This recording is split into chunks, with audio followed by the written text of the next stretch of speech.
Ouverture du salon de l'épargne, de l'investissement et du patrimoine ce mercredi à Abidjan. Ce salon rassemble les acteurs financiers, les épargnants et autres potentiels investisseurs. La Cité des Reines et des Rois, c'est le centre d'incubation situé à Ndoussi. Ce centre d'incubation a pour objectif de promouvoir l'entrepreneuriat tout en réalisant les projets des jeunes. Plus de précisions dans cette édition. Mesdames et messieurs, bienvenue. Il s'est ouvert à Abidjan ce mercredi, la première édition du Salon de l'épargne, de l'investissement et du patrimoine. C'est un cadre d'échange entre les acteurs financiers, les potentiels investisseurs et les épargnants. Ce salon se veut une plateforme de réflexion pour l'émergence d'un marché financier capable d'accompagner les besoins d'investissement en canalisant l'épargne des populations. C'est un reportage de Lawani Babatunde et Richard Akeke. Banques, maisons d'assurance, institutions publiques de finances, investisseurs et épargnants, tous sont réunis pour prendre part à la première édition du Salon de l'épargne, de l'investissement et du patrimoine à Abidjan. Une rencontre pour évaluer le niveau de l'épargne et de l'investissement en Côte d'Ivoire. Les chiffres révélés sont loin derrière les performances réalisées dans les pays occidentaux et ceux du Maghreb. Près de 70% des Ivoiriens ne disposent pas d'un compte bancaire et seulement 15 épargnants sur 100 utilisent un compte bancaire alors que le ratio est en moyenne de 25 en Afrique subsaharienne. Une étude menée par l'OCDE en 2015 fait également ressortir la faiblesse du niveau des dépôts collectés. Ainsi, ces dépôts représentent seulement 32% du produit intérieur brut en Côte d'Ivoire contre 87% au Maroc. L'on peut identifier deux causes principales qui expliquent les freins pour mobiliser l'épargne des Ivoiriens. Premièrement, une offre de produits d'épargne peu adaptée et peu diversifiée. Deuxièmement, l'absence ou l'insuffisance d'actions concertées orientées vers l'éducation financière et particulièrement l'éducation à l'épargne. Le tableau de l'épargne et de l'investissement en Côte d'Ivoire ne fait point rêver. Des pistes de solutions pour une redynamisation devraient être évoquées à ce salon de l'épargne, de l'investissement et du patrimoine. Face à ces enjeux et pour réussir son émergence, le système financier ivoirien et même régional devra être plus performant et plus inclusif. Il devra également davantage se diversifier et améliorer son accès, son efficience et sa stabilité. Le grand défi est d'augmenter la mobilisation des ressources financières pour renforcer les capacités de financement de l'économie ivoirienne d'une part et de procéder à une meilleure allocation de ressources d'autre part. Le salon de l'épargne, de l'investissement et du patrimoine a vu la participation de plusieurs personnalités publiques et privées, parmi lesquelles le ministre Moussa Sanogo, secrétaire d'État auprès du Premier ministre, chargé du budget et du portefeuille de l'État. Il dit attendre de ce salon une plateforme de réflexion pour l'émergence d'un marché financier capable d'accompagner les besoins d'investissement en canalisant l'épargne des populations.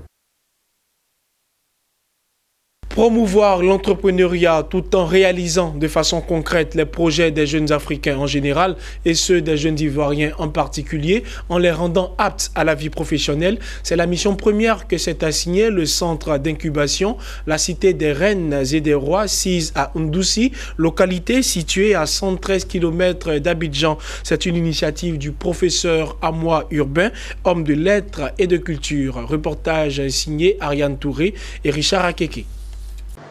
Promouvoir l'entrepreneuriat, rendre concret les projets des jeunes Ivoiriens et mieux, les jeunes Africains afin de les rendre aptes à la vie professionnelle.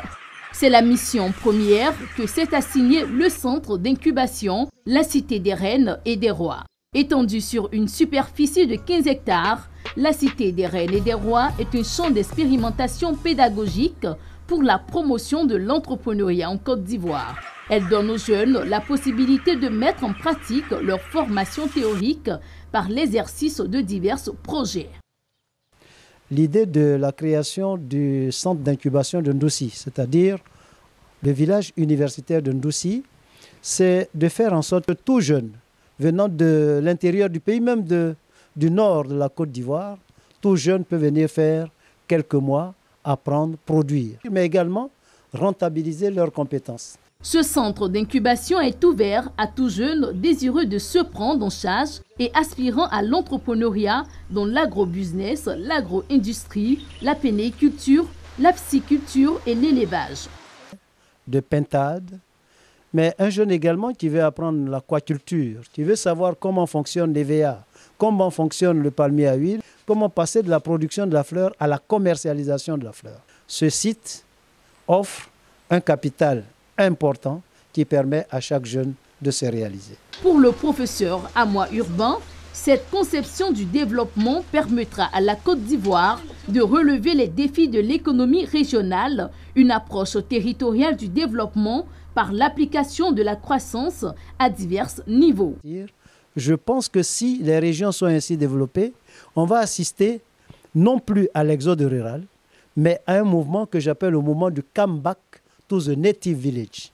C'est-à-dire qu'il s'agit de retourner dans les régions, faire en sorte qu'on rentabilise ce que nous avons et qu'on puisse transformer à partir de chez nous sans envier les autres, mais tout en ayant une ouverture sur le monde. La création du centre d'incubation La Cité des Reines et des Rois s'inscrit dans la stratégie de lutte contre l'immigration par le développement endogène et la décentralisation des grandes universités en zone rurale, initiée par le professeur Amoa Urbain, fondateur de l'université Charles-Louis de Montesquieu d'Abidjan. Le 5 septembre dernier, l'Organisation internationale pour la migration en Côte d'Ivoire, OIM, en collaboration avec la Direction des Ivoiriens de l'extérieur, procédait au lancement d'un projet de réintégration des migrants de retour en Côte d'Ivoire. Pour la mise en œuvre de ce projet, c'est l'école 2IFE qui a été choisie comme cabinet de formation en charge de dispenser des formations à ces jeunes issus de l'immigration clandestine.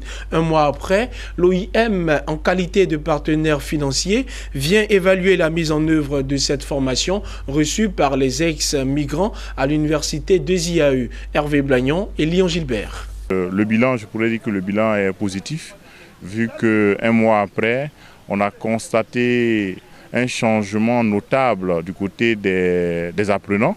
Une note de satisfaction après un mois de mise en œuvre de la formation en entrepreneuriat des migrants de retour en Côte d'Ivoire. Ce programme s'inscrit dans le cadre de l'initiative conjointe Organisation internationale pour les migrations en Côte d'Ivoire, OIM, Fonds fiduciaire de l'Union européenne, FFUE. Ainsi, l'OIM est venu évaluer l'exécution de ce programme à l'université 2IFE d'Azaguié.